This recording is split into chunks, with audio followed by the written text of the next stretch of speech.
gostaria de ter uma vida extraordinária. Sim, pessoal. Só que uma vida extraordinária é diferente de uma pessoa para outra. Tem gente que uma vida extraordinária, vou dar uns exemplos aqui de gente aqui da igreja, seria morar numa chácara bem grande, onde ele pudesse ter várias árvores. Mas para ser extraordinário tem que ser uma chácara aqui pertinho de Campinas, porque a esposa não quer sair da cidade. Então a vida extraordinária seria uma chácara aqui perto de Campinas, perto do shopping, onde ele pode plantar as coisas e colher. Para outras pessoas, a vida extraordinária seria morar em outra casa, seria ter algum tipo de dinheiro, ou mudar de emprego, ou então os filhos que formamos se tornando pessoas de bem. Isso muda de gente, muda de pessoa para pessoa. Mas geralmente, quando se fala de vida extraordinária, nós vamos tomar duas direções que eu acho que resume bem. E quando a gente busca uma vida extraordinária, a gente toma uma dessas duas direções. Uma direção que a gente costuma tomar é pensar: eu só vou ser feliz quando as pessoas me amarem, quando eu conseguir agradar os outros e eles me reconhecerem. Tem gente que tem essa tendência de querer agradar todo mundo e deixar todo mundo feliz para poder receber algum tipo de reconhecimento. E apesar dela viver para agradar as outras pessoas, o que move ela é o ego. Ela quer ser reconhecida, e se alguém não reconhece, como é que ela fica? Triste, decepcionada, porque ninguém reconheceu, porque não valorizaram o que ela fez. Agora me digam vocês, se alguém vai nessa direção, quer ter uma vida extraordinária agradando os outros, ela vai conseguir? Sim ou não? Não? Por quê? É impossível. Eu diria para vocês que é impossível agradar uma pessoa, e eu provo para vocês agora. Maridos, vocês conseguem agradar uma pessoa, a sua esposa? Consegue? Consegue? Levanta a mão, marido, que consegue. Nós vamos marcar aqui já uma palestra, e ele vai vir falar. Vem com graça. Ele vai vir falar aqui. Consegue agradar. Ela está assim, plena, satisfeita. Não precisa mudar nada. Você alcançou a perfeição só em relação à sua esposa. Agradar uma pessoa já é impossível, que dirá agradar duas, 3, 4, 5. É muito complicado. Quem caminha nessa direção para ter uma vida extraordinária vai sofrer. Mas tem gente que, reconhecendo que é impossível agradar as outras pessoas, ela pensa: eu preciso agradar a mim mesmo. Eu não tenho que me importar com o que as pessoas pensam, eu tenho que importar com o que eu quero. Eu tenho que buscar a minha felicidade, ponto, acabou. Então ela busca a satisfação, mas o que está dentro do coração dela novamente é ego. É a satisfação de si, dos seus interesses, dos seus desejos. E o que vocês acham? Uma pessoa que começa a fazer isso, ela vai conseguir uma vida extraordinária, buscando agradar só ela mesma? Ela vai ter realização? Sim ou não? Poxa, botaram um gate no minha voz, eu grito, não sai o gritinho. Sim ou não? Não vai conseguir, porque o vazio que nós temos dentro da gente nunca se enche. Quanto mais a gente põe, mais a gente quer, e nunca preenche de verdade. De certa forma, é impossível agradar a si mesmo. Essas duas aventuras vão terminar em frustração e miséria existencial. Não funciona, nem tentar agradar os outros, nem tentar agradar a si mesmo. Mas os crentes aqui da igreja vão dizer: pastor, está errado. A gente não existe para agradar os outros, e a gente também não existe para agradar a nós mesmos. Nós existimos para agradar a... Vocês completam. Beleza, aí eu tenho uma pergunta. Como pode um pecador conseguir agradar um Deus santo? Como pode uma pessoa fraca agradar aquele que é todo poderoso? Como pode alguém sujo agradar aquele que ama a santidade, a pureza? Como pode pessoas pecadoras como nós agradarmos um Deus? Como é que nós vamos conseguir fazer isso? Isso também se mostra como algo impossível. A régua de Deus nós não conseguimos atingir, porque Ele é perfeito e nós estamos destituídos de glória. Nós somos pecadores, nós somos limitados. Se era para dar um salto longo, a gente cai perto na distância. A gente não consegue agradar a Deus também. Diante disso, vocês já devem estar desesperados. O que o pastor vai pregar? Como é que a gente faz para ter uma vida extraordinária? Se eu não vou ter uma vida extraordinária tentando agradar os outros, nem tentando agradar a mim mesmo, e nem agradar a Deus eu consigo, como é que faço? É isso que eu quero responder para vocês nessa noite. Eu queria convidar você a fechar os seus olhos e nós orarmos. E a minha esperança é que Deus fale ao teu coração como que você pode ter essa vida extraordinária. Amém. nessa noite, já cantamos canções, exaltamos o Teu nome, mas nós estamos aqui, ó Deus, porque temos percebido que não há solução lá fora. Nós não temos nenhuma chance de viver em plenitude se não for buscando o Senhor. Mas quando chegamos nesse momento, nós reconhecemos também a nossa pecaminosidade, a nossa limitação, nossas fraquezas, e ainda assim nós queremos, ó Deus, viver o extraordinário. Tem misericórdia de nós, nos mostra o caminho, compartilha conosco nessa noite fé e esperança, e nos mostra, Deus, como ter essa nova vida extraordinária que só o Senhor pode proporcionar. Todos aqueles que concordam dizem amém, em nome de Jesus, amém. Eu queria convidar você a ir abrir na sua Bíblia lá em 2 Coríntios capítulo 5. Enquanto você abre, por favor, abra mesmo que seja digital, abra a sua Bíblia lá. Nós vamos relembrar o que nós estudamos na semana passada. O contexto anterior, Paulo mostrou que ele tinha um objetivo, e ele ensina isso para os crentes. Nosso objetivo é agradar ao Senhor na vida e na morte. A gente agrada a Ele vivendo, e se tiver que morrer, a gente agrada a Ele morrendo. Paulo tinha dessas, e de fato quase ele morreu muitas vezes, porque estava servindo a Cristo. E ele também falou de uma expectativa de juízo.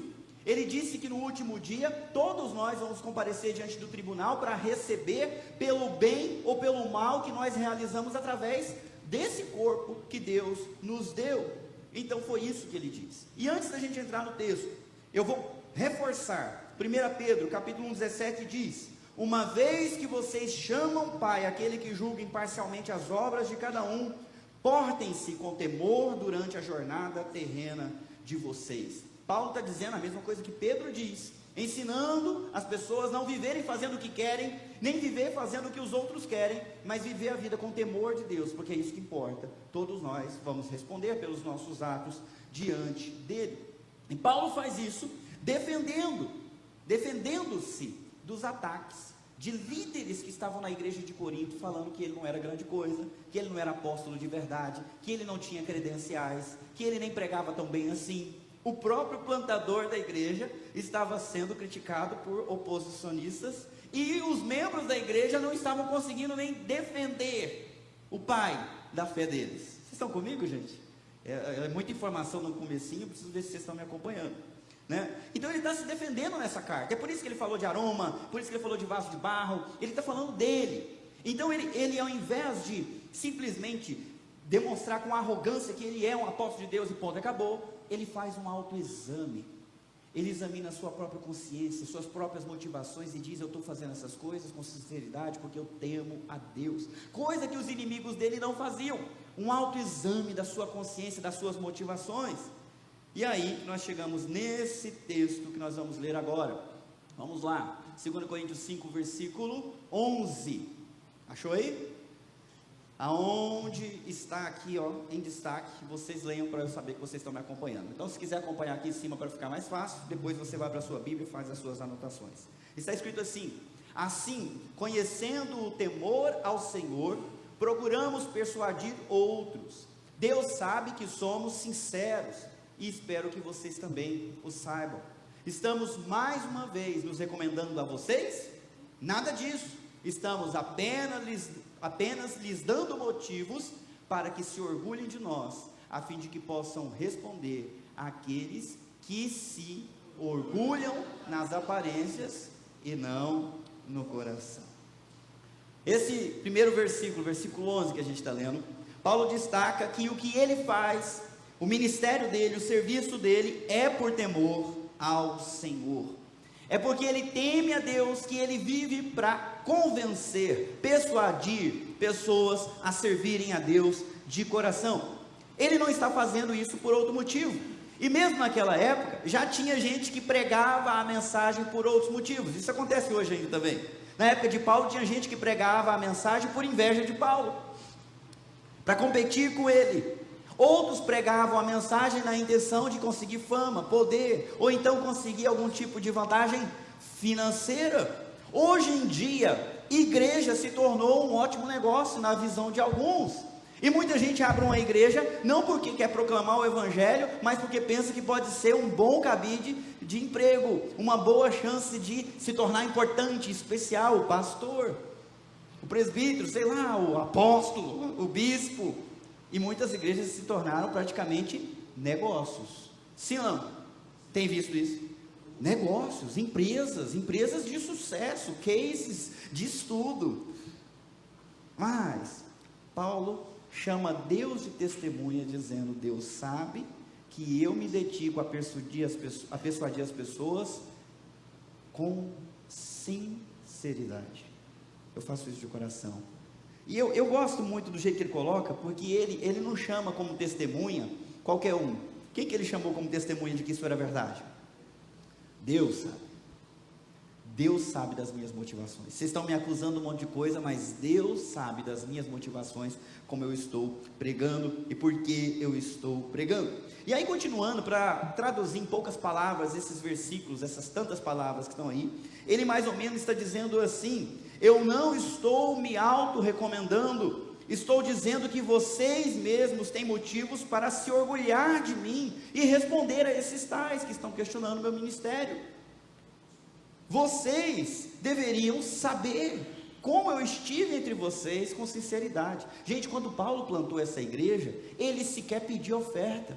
Ele ficava dependendo da oferta de outras igrejas que ele tinha plantado, ou então ele trabalhava para se sustentar, para ninguém dizer que ele estava enriquecendo à custa dos crentes, dos convertidos, dos membros da igreja. E, aliás, foi em Corinto que ele se juntou com Áquila e Priscila, e o que eles faziam? Tendas para vender. Trabalhava de dia para pregar o evangelho à noite, e assim alcançar aquelas pessoas, que ele não queria ser confundido com os conferencistas da época, que cobravam muito caro por um ingresso, para ensinar as pessoas a arte da vida. Hoje nós temos isso, nós chamamos de coach.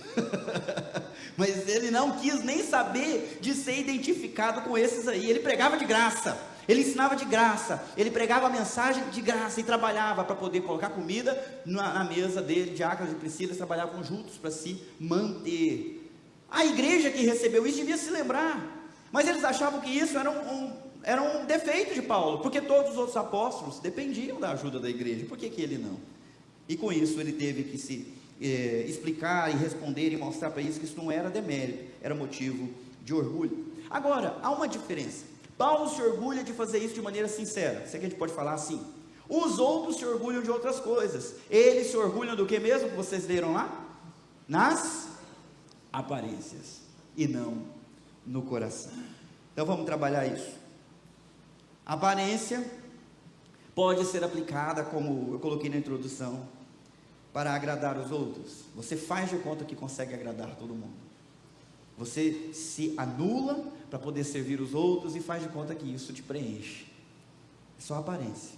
Ou o outro que escolhe o caminho do agrado pessoal, satisfação pessoal, faz de conta que está feliz com o dinheiro que ganhou, faz de conta que está feliz com as roupas que está comprando, faz de conta que é feliz com os amigos que granjeou, faz de conta que está pleno e satisfeito com tudo o que ele está conquistando para o seu bel prazer. Nós já estamos cansados de ver no jornal e até mesmo nos filmes, mostrando que essas pessoas, a maioria das pessoas, estão com um vazio enorme no seu coração. Vocês já viram isso, gente? Instagram, quem tem Instagram? Só para eu saber aqui. Não é pecado não, pode levantar a mão. Quem tem Instagram? Levanta a mão, quero ver, dá um tchau para mim agora. Eu tenho Instagram. Rede social bonita, né? Vocês já repararam que as mulheres no Instagram têm a pele mais bonita que na vida real? Eu não sei o que acontece lá dentro. Alguém explica para mim, que eu não entendi ainda. Você olha as mulheres no Instagram, todas têm 16 anos. Até as que têm cabelo branco, a pele é de 16 anos, o cabelo é dos 60, mas a pele... O que acontece? Engraçado também, né? Todos que fazem os seus stories tem fotos de alta qualidade em sei lá onde, parece até estúdio. E os lugares que visitam, Jesus, parece o céu de tão perfeito que é. O Instagram é um bom exemplo de aparência. E eu me assusto, de repente a gente vê foto da família feliz, todo mundo rindo numa praia, daqui a pouco numa piscina, daqui a pouco no campo, e daqui a pouco se eu falar, família, então acabou. E aquele casamento feliz? Não tinha nada, não, era só foto mesmo. A aparência.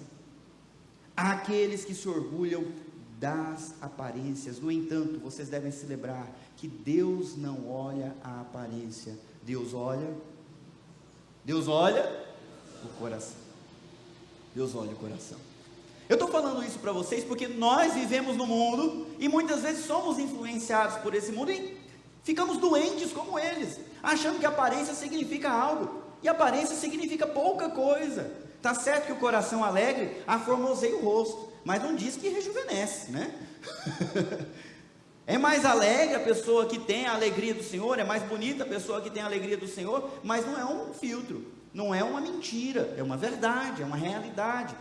Nós temos que tomar cuidado, porque vivemos nesse mundo onde se dá muita importância para o que parece ser, e não para o que se é de verdade. Toma cuidado. Nós, por conta disso, somos constantemente enganados pelos outros, porque não vemos o coração deles. Já aconteceu com você? Você ser enganado por o que você achou que a pessoa era, e você começa a se relacionar com ela e descobre que ela é outra coisa? Já? Cadê o povo? Já? Né? Falar dos outros é fácil. Vamos para a segunda pergunta. Nós também enganamos os outros, porque eles não veem o nosso coração. Você já também? A pessoa acha que você assim, é super esperto, e você deixa pensar, né? Deixa pensar, e vive todo mundo no engano. Nós somos enganados pela aparência dos outros, nós deixamos os outros se enganarem com a nossa aparência. E agora tem o pior: nós nos enganamos a nós mesmos, porque também não paramos para discernir nossos próprios corações. A Bíblia fala que o coração do homem e da mulher, por conseguinte, é extremamente enganoso e perverso. Ninguém consegue entendê-lo. Quem é a única pessoa que entende e conhece o coração humano? Deus. Ele diz: eu esquadrinho o coração para dar a cada um conforme as suas obras e motivações. Deus é o único que conhece o coração. E às vezes, quando a gente vive muito de aparência, daqui a pouco a gente está acreditando na mentira que a gente conta. A nossa vida é maravilhosa, ou que ela é horrível, mas não é uma verdade, é só uma aparência. Por isso devemos tomar cuidado, porque a vida de aparência é uma vida de miséria, é uma vida onde falta conteúdo, onde falta realidade, onde a ilusão manda e não a verdade de fato. Você tem vivido uma vida de aparência? Seu casamento é uma aparência, seu relacionamento com a sua família é uma aparência, a sua saúde emocional é uma aparência, a sua força, como é que é de verdade? Não precisa responder para mim, eu quero que você pense para você: é real ou é aparente? Vamos continuar. 2 Coríntios, capítulo 5, agora no versículo 12.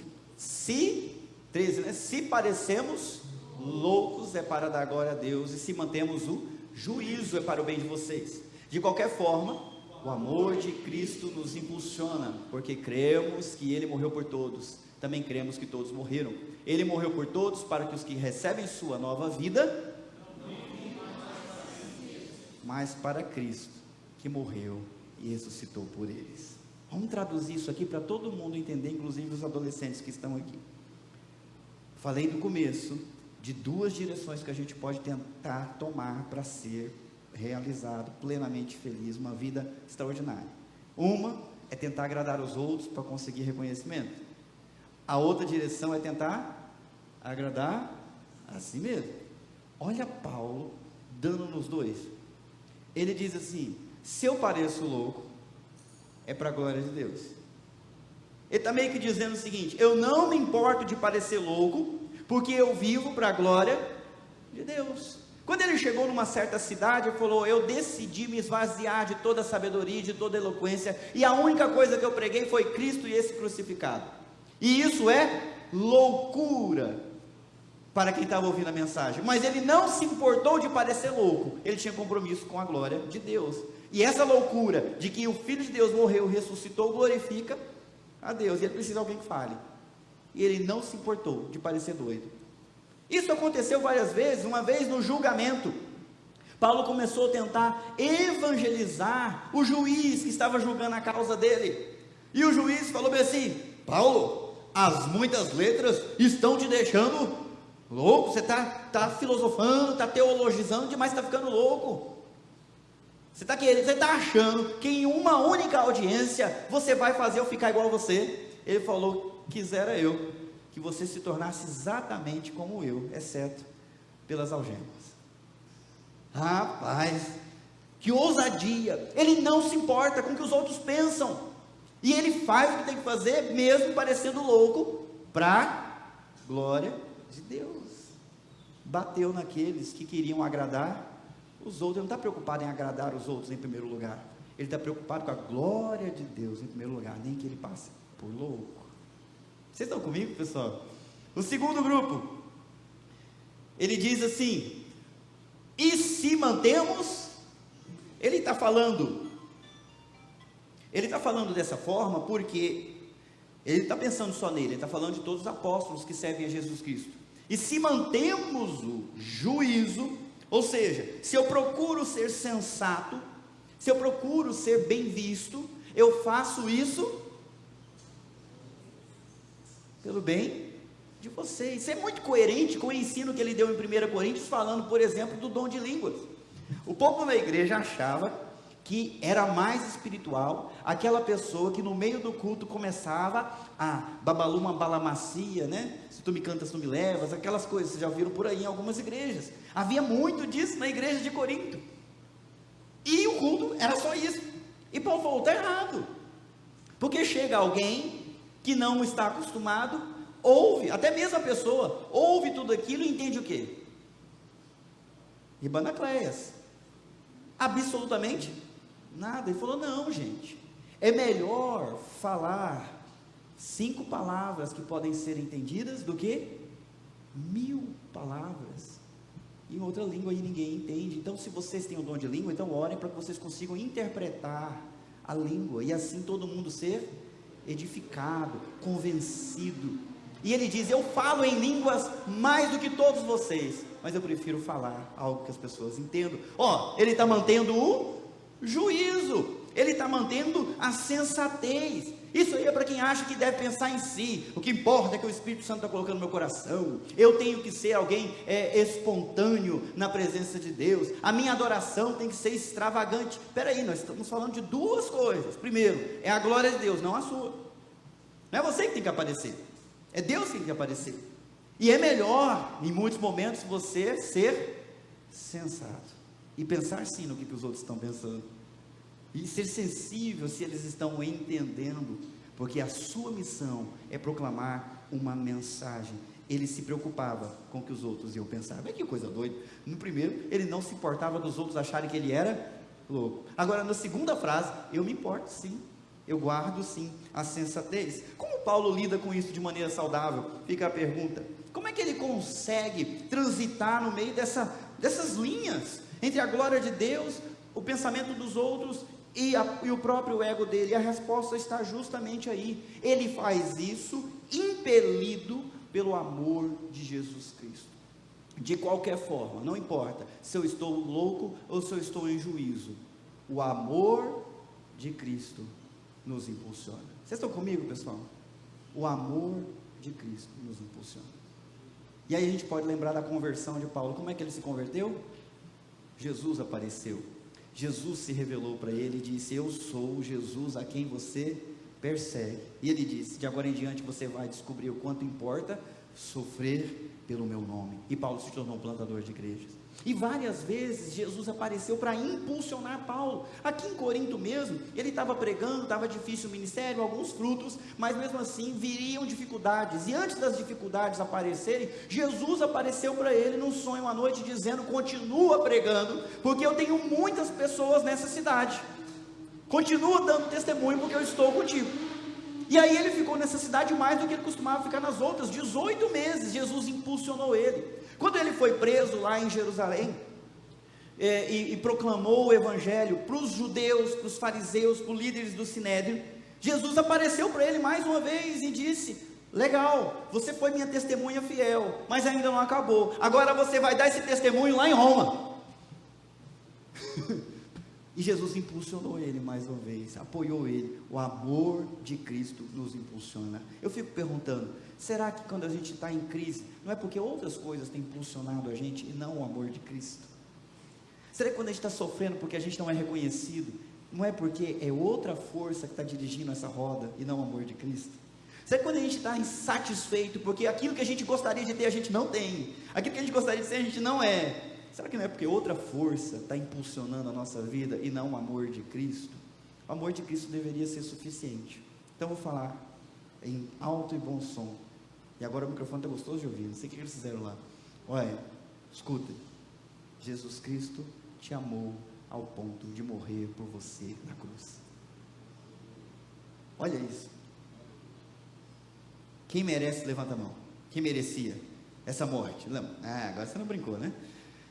Quem aí merecia essa morte? O único santo, o único perfeito que merecia essa morte. A morte do justo, do cordeiro sem defeito, do filho de Deus. Mas que coisa.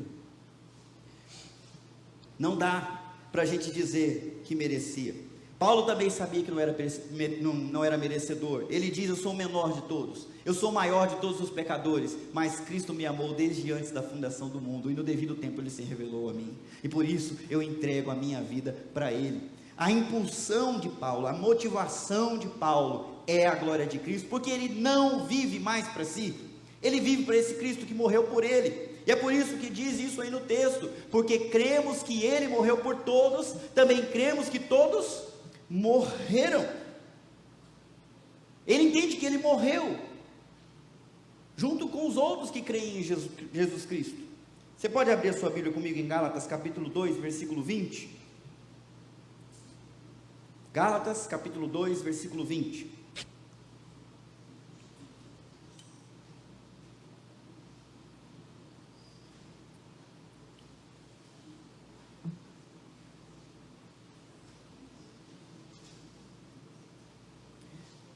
Estão procurando, vai achar. Zum, zum, zum, zum, zum, de achando. Quem está com o celular fica mais fácil, né? Coloca a ordem alfabética, vai em cima. Gálatas 2, versículo 20. O próprio Paulo, escrevendo para uma outra igreja, diz isso que nós vamos ouvir aí.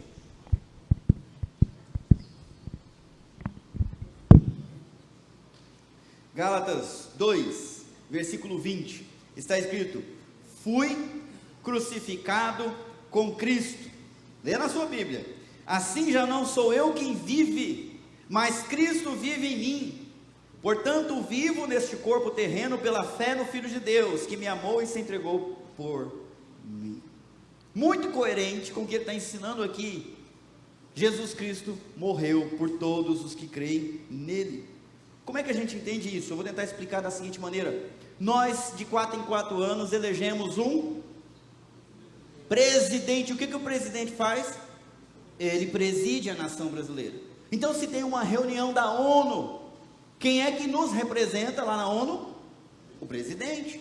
Se tem que fazer um acordo de paz, quem é que vai assinar? Todos os brasileiros? Não, o presidente.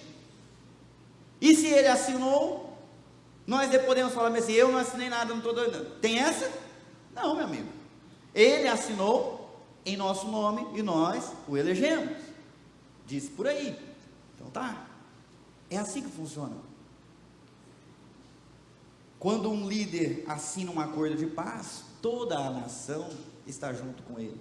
Quando ele declara guerra, toda a nação vai guerrear, vai envolver a vida de todo mundo. Jesus é o sumo representante dos seus, ele é o primeiro-ministro, ele é o presidente, ele é o rei. E quando ele viu que a situação estava difícil para o seu povo devia a Deus, estava debaixo da ira, o que ele fez? Ele veio como representante e pagou a dívida, e resolveu a questão, e se ofereceu para receber no seu corpo o castigo por conta desse pecado, o castigo por conta de viver para agradar os outros, e de viver para agradar a si mesmo de maneira equivocada. Ele recebeu e ele morreu para pagar. Mas não só isso, ele conquistou também uma nova vida. Ele morreu por todos, para que os que recebem sua nova vida não vivam mais para si mesmos, mas para Cristo, que morreu e ressuscitou por eles.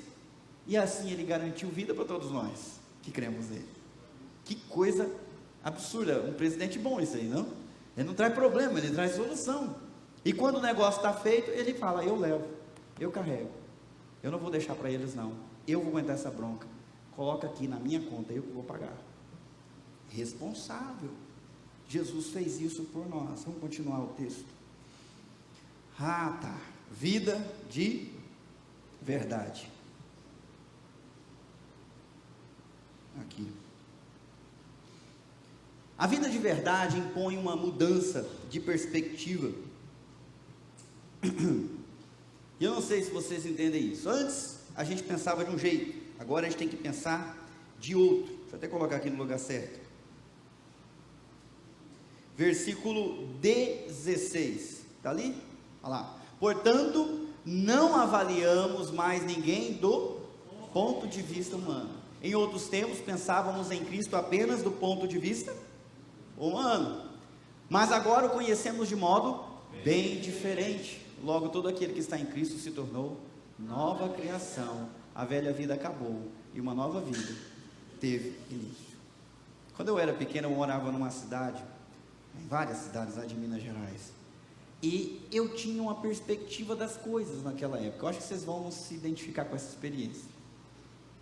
Mudei de lá, fui mudando para outras cidades, mudando, mas meu pai voltou a morar numa dessas cidades, e eu fui visitá-lo. A cidade se chama Campos Altos. Alguém já foi lá? Campos Altos? Sério? Sério? Campos Altos. Ninguém nunca ouviu falar. Pois eu passei 3 anos da minha vida lá. E eu andava pelas ruas, eu acho que eu devia ter uns 8, 9 anos, com meu irmãozinho um pouquinho menor, e tudo tinha um tamanho, tinha uma dimensão. Foi ali que eu estudei primeiro ano, sabe? Vocês lembram do seu primeiro ano? A experiência com a professora, o tamanho do pátio, o tamanho das árvores, o tamanho das pessoas, vocês lembram? Como que você olhava o mundo? Pois é, eu voltei em Campos Altos depois de adulto. As árvores que eu via enormes pareciam menores, as ruas pareciam menores, a casa onde eu morava e cresci parecia muito menor do que ela era, mas era a mesma casa. A distância para a escola, pertinho. O que aconteceu? 30 anos de distância, de um momento para o outro. Quando eu era pequeno, eu olhava as coisas de baixo e tudo parecia imenso. Agora, né, com essa toda a altura que Deus me deu aqui, a Carol morre de inveja, eu vi as coisas por outro ângulo e tudo pareceu menor. Vocês estão me acompanhando? Estão entendendo o que eu estou falando aqui? Quando a gente recebe essa nova vida em Cristo, há uma mudança de perspectiva. Nós começamos a enxergar as coisas de um ponto de vista diferente, e é por isso que Paulo fala: portanto, não avaliamos mais ninguém do ponto de vista humano. E ele ainda aplica isso também a Jesus. Em outros tempos, pensávamos em Cristo apenas do ponto de vista, mais uma vez, humano, mas agora o conhecemos de modo bem diferente. De fato, Paulo via Jesus como um mentiroso, como um blasfemo, como um servo de Beelzebul. Lembra o que os fariseus falavam? Ele expulsa os demônios pelo poder dos demônios.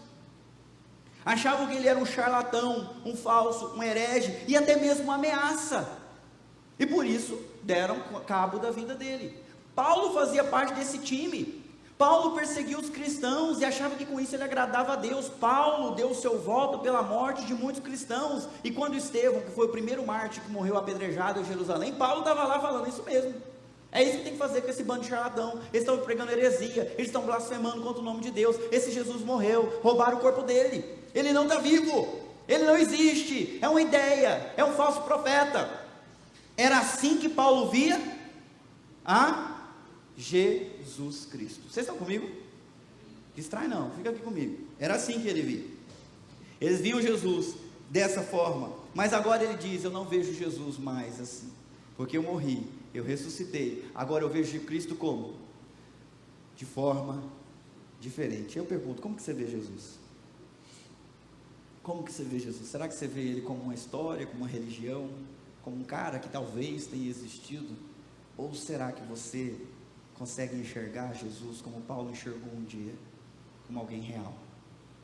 Espero que você pense a respeito disso. Isso também se aplica em relação às pessoas, que foi o que ele colocou ali. Eu via as pessoas do ponto de vista humano, e geralmente nós vemos assim.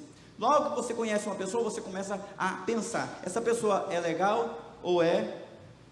Cadê o povo? É legal ou é chato? Você já começa a medir, não é não? Na hora. Conheceu, já começa. Aí bate o santo, né? Nossa, ela não gosta de falar das coisas que eu gosto. Gostei dela.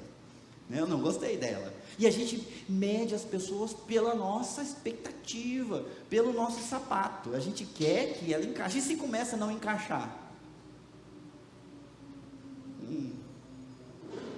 Ponto de vista humano. Ponto de vista egocêntrico. Paulo fala: eu não vejo mais assim as pessoas. Eu mudei de perspectiva. Eu enxergo as pessoas de outro ângulo, de um ponto mais elevado. Não é o que eu gosto, o que eu não gosto. Não é o que eu acho legal, o que eu não acho legal. É outro ângulo que a gente vai ver daqui a pouco. Ele vê as pessoas do ponto de vista eterno. Para ele enxerga: esse aqui está morto, esse aqui está vivo, esse aqui é inimigo de Deus, esse aqui já foi reconciliado com Deus. Eu queria que você também mudasse a sua perspectiva. Nós avaliamos as pessoas pela aparência, mas devíamos avaliar pelo ponto de vista de Deus. E aí nós temos duas divisões: aqueles que já foram salvos e aqueles que ainda não foram salvos. Certo, pessoal? Nem branco, nem preto, nem pobre, nem rico. Os que foram alcançados e os que ainda não foram alcançados. Os que estão em Jesus e os que não estão em Jesus. Essa é a perspectiva que nós devemos ter. Nova vida é igual nova perspectiva.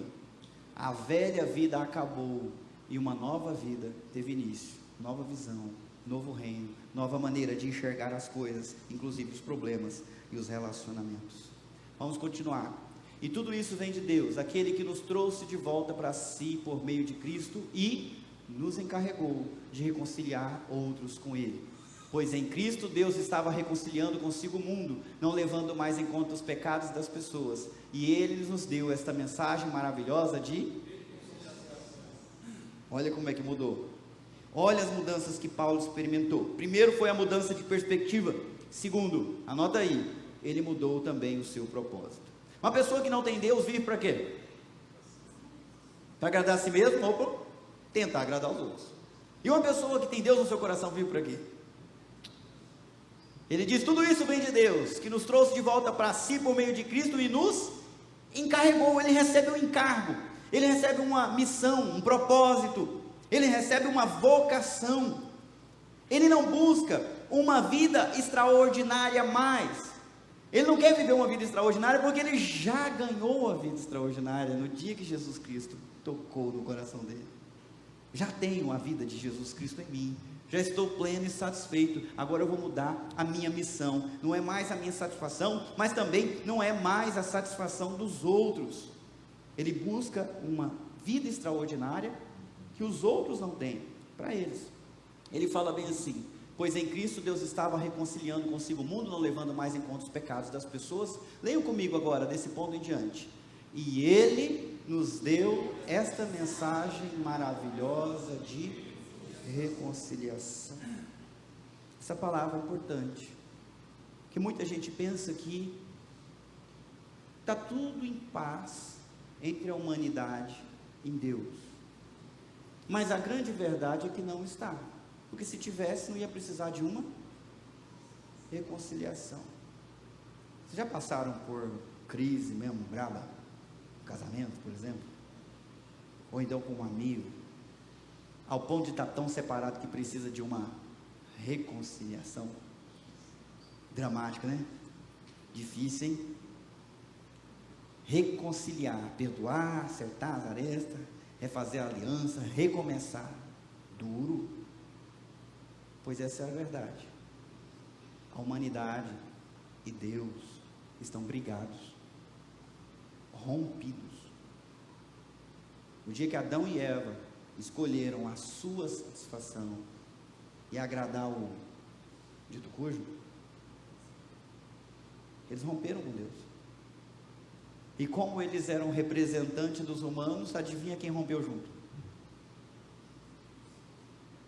Nós nascemos desse rompimento, meus irmãos. Por que as coisas não funcionam? Estamos rompidos com a fonte da vida, com a fonte da sabedoria. Estamos rompidos. Isso é horrível, porque se estamos rompidos, a nossa relação com Deus antes de Cristo, ou sem Cristo, é de guerra, é de inimizade. E aí eu pergunto para vocês, quem topa enfrentar Deus numa guerra? Quem topa encarar o Todo-Poderoso numa batalha? Vamos medir força, que seja numa queda de braço. Quem topa? Eu não encaro nem o Rodrigão.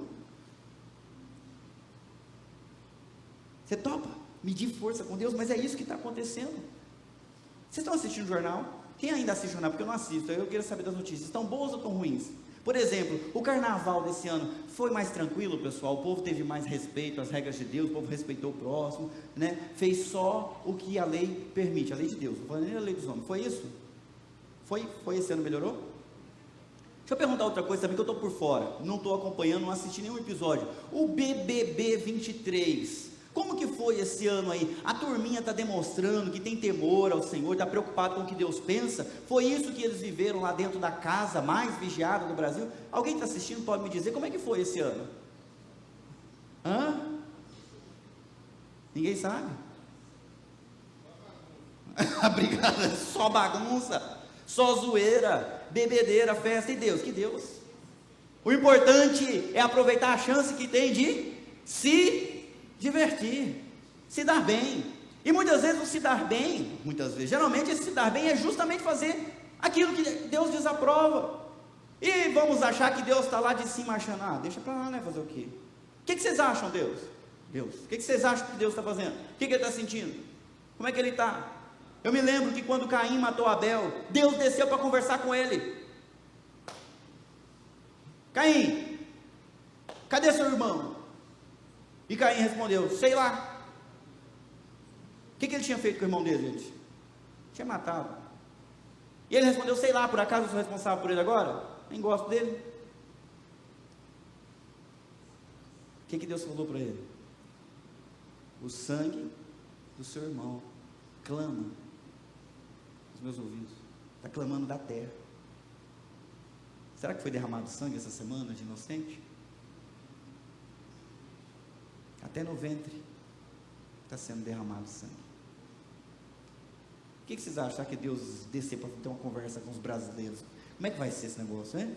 Se ele descer para resolver esses problemas aí, se ele descer para resolver esse monte de adultério, ladroagem, corrupção, se ele descer para resolver essa turminha que se tira proveito de tudo, até a caneta ele rouba, né?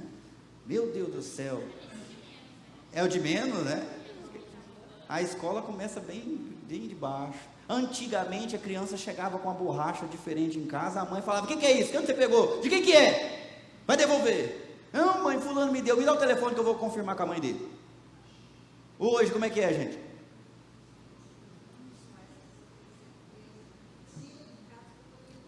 Os pais estão perdidos também, né? Eles vão lá na escola e falam assim, olha aí, o meu filho disse que achou, mas o coleguinha disse que era dele. Não, ele está mentindo, meu filho achou. Meu filho não mente? E Deus olhando de cima fica como? Reage como? Presta atenção nos próximos versículos. Agora, portanto, somos de Cristo. Deus faz seu apelo por nosso intermédio.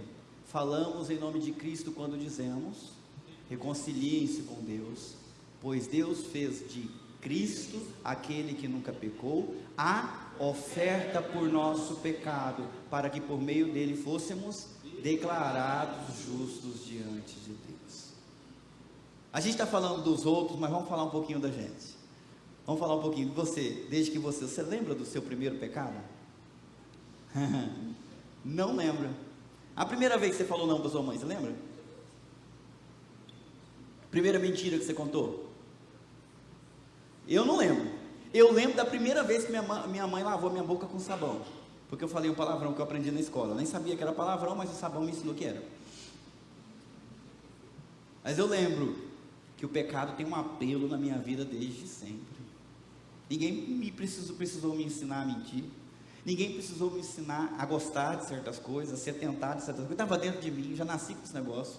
Se manifestou com o tempo. Aconteceu com vocês? E aí, e essa conta?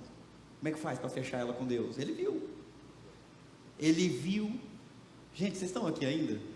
Ele viu você tratando aquela pessoa com todo carinho, falando, ô desgraça. Ele viu. Você não ri, você se entrega, não pode rir. Ele viu.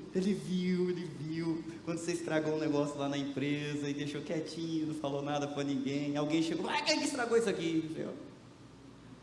Ele viu. Quer ver? Já aconteceu aqui na igreja, de coisa aparecer estragada, e o dono da arte até hoje não apareceu. Ele viu. E ele sabe quem quebrou o vidro da janela. Nós vivemos dessa forma. E tínhamos uma conta para pagar. Não era pequena, era alta. Como é que Deus resolveu o problema? Ele enviou Cristo, aquele que nunca pecou, aquele que tinha crédito com Deus, e assumiu no cartão dele, né? Lá na conta dele, a nossa dívida. Aquele que não tinha pecado se tornou a oferta pelo pecado, para que por meio dele fôssemos declarados justos. Declarado justo. Sou justo? Não, não sou. Mas eu fui declarado justo. Fui justificado. A minha dívida foi paga. Então agora eu já não sou mais um devedor. E com base nessa fé, com base nessa ação de Cristo que nos reconciliou com o Pai, fez as pazes, nos trouxe, apertou a mão e disse pra gente: aqui seu Pai, aqui o seu filho e o meu sangue resolveu o problema, agora vocês podem viver juntos de novo.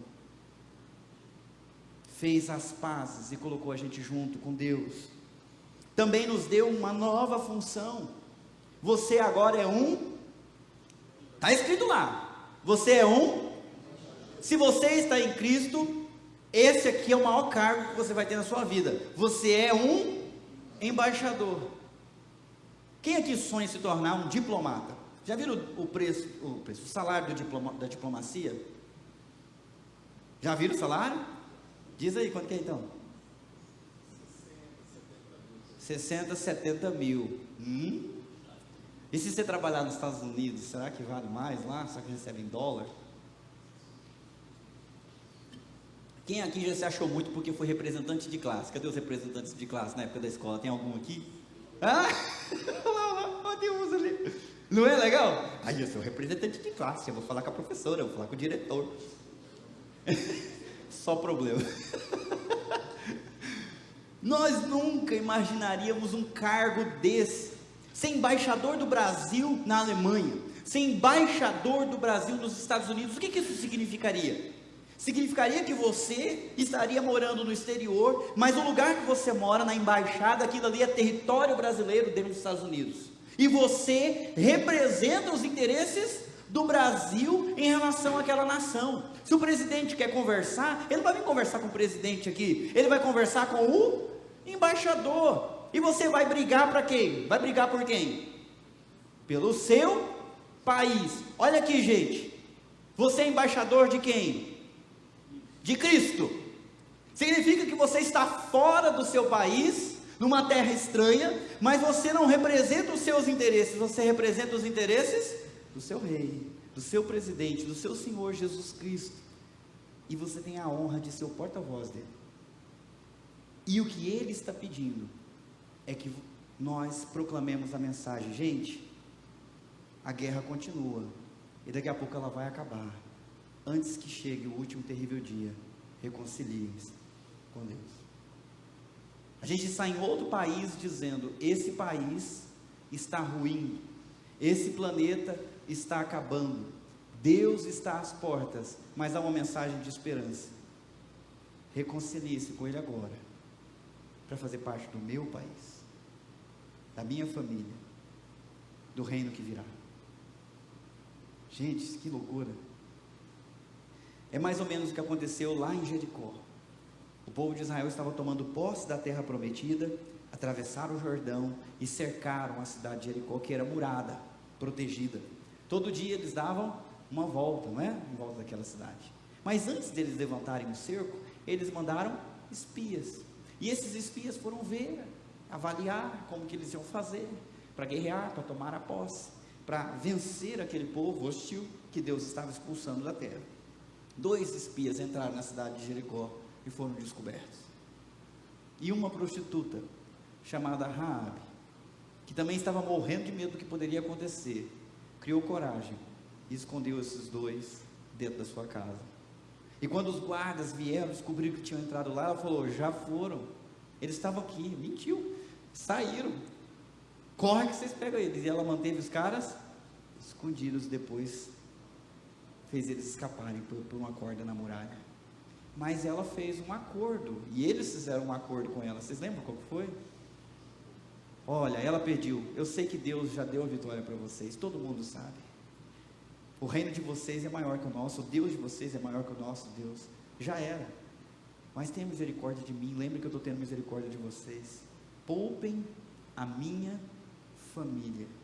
E o acordo deles foi: como embaixadores, pouparemos. Deixe essa corda aqui e mantenha aqui dentro toda a sua família. Ninguém vai fazer um mal contra eles. E quando a cidade foi cercada e as muralhas ruíram e a guerra começou, toda a cidade foi destruída, exceto a família da prostituta Raabe. E ela se tornou, daquele momento em diante, parte, vamos lá pessoal, parte do povo de Deus. 2 mulheres estão na genealogia de Jesus: Raabe e Ruth. Olha, ela era povo? Não, ela estava marcada para destruição, mas porque ela creu, porque ela colocou fé nesse reino que estava chegando, ela foi incluída dentro dele. Quantas Raabes nós temos lá fora? Eu ia falar quantos Raabos, mas ia ficar estranho. O fato é que as pessoas lá fora estão marcadas para destruição, se elas não se encontrarem com Jesus Cristo urgentemente. Sem a justiça de Deus em Cristo, as pessoas estão perdidas. Guarda aqui o seguinte: nós não estamos aqui para agradar as pessoas lá fora. Eu vou repetir para você que está aqui ouvindo: se você está em Cristo, muda a sua perspectiva, você não existe para agradar ninguém. Está ouvindo? Você não existe para agradar ninguém. Se você quiser agradar uma pessoa, você não vai ter coragem, por exemplo, de falar a verdade para ela. Vou dar um exemplo: está virando moda a questão do homossexualismo. A Bíblia diz que o homossexualismo, assim como o adultério, a mentira, a cobiça, é pecado. Mas para agradar, nós sempre podemos pensar: não vou falar. Mas se você não fala e a pessoa permanece no pecado, o que vai acontecer com ela? Ela vai ser castigada, ela vai ser destruída, ela vai enfrentar. E a sua responsabilidade? Você amou ela? Não o suficiente para se expor e falar a verdade. Amar não é agradar. É diferente. Em alguns momentos é. Mas se você ama de verdade, você também precisa falar a verdade. Você não está nesse mundo para agradar as pessoas, você está nesse mundo para agradar ao Senhor. É Ele que você tem que agradar. E Ele fez de você um embaixador. Olha que bonito, uma embaixatriz. Esse é o cargo mais elevado, porque não é embaixador do presidente do Brasil, nem da Argentina. Você é embaixador do novo rei que está vindo no reino que vai durar para sempre. Jesus Cristo, Senhor dos senhores, Rei dos reis.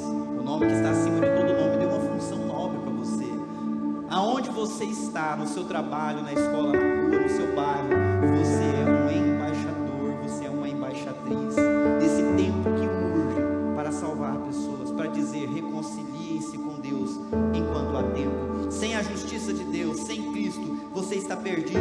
Você precisa como cooperadores de Deus, suplicamos a vocês que não recebam em vão a graça de Deus, pois Deus diz: no tempo certo eu o ouvi, no dia da salvação eu lhe dei socorro. De fato, agora é o tempo certo, hoje é o dia da salvação. Nós não vamos viver para nossa satisfação, nós vamos viver para a satisfação de Deus. Nós nem vamos viver para agradar os outros, nós vamos viver para agradar a Deus. E nessa nova vida, a função é proclamar uma mensagem. E é isso que vai nos deixar realizados. Porque quando chegar o último dia, que Ele voltar, Ele vai dizer: servo bom e fiel, você foi fiel no pouco, agora eu vou te colocar sobre o muito. Aí sim, nós seremos realizados. Não troque essa missão por outra. Não coloque essa missão atrás das outras. A missão principal não é ficar rico. Pode ser que você fique, tomara que fique, mas a missão principal é proclamar a mensagem. A missão da nossa igreja é, leia ali, reconciliar pessoas com Deus e levá-las à maturidade cristã. Mais uma vez nós vemos isso. Nós existimos para reconciliar pessoas com Deus, porque elas estão em guerra e vão perder, feio, e vão sofrer, mas elas têm uma chance.